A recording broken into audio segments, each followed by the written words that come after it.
И здравейте хора, днеска втори клипче на това и на това и на това.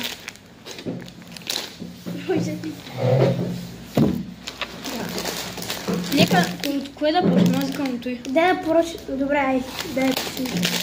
И хора, това е 2,20, а вижте колко има вътре. Да, това е преди малко го ядохме за 5 лева, ще се струваше. Буквално това са към 3. Това е твърдо, е.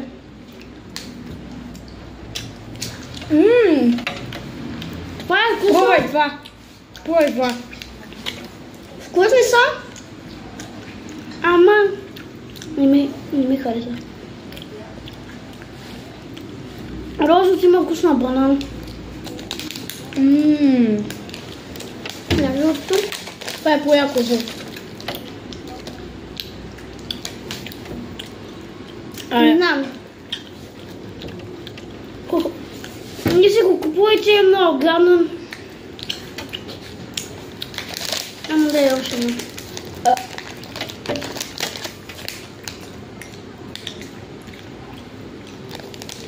Хора, сега малко се пожелувам, че е направено от боболечки.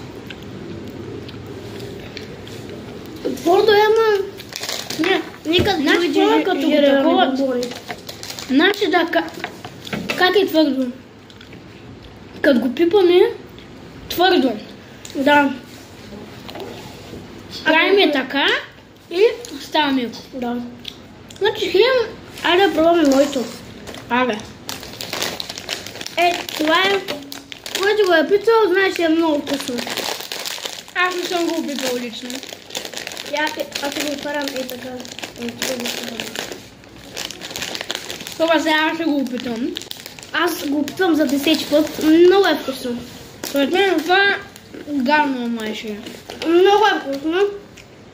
Това е солето с много чеснок сос. Хора, такова си го купете, много е вкусно. Да. Само за 1,25. Но вашия град поне ще е към 1,50 или 2. Вкусно е, нали? Много е вкусно, купете си го. Добре, това наистина... Те дори повече слагат от тук. Да. Това вече не се заслужава. Честно казвам. За 1,25 много се заслужава.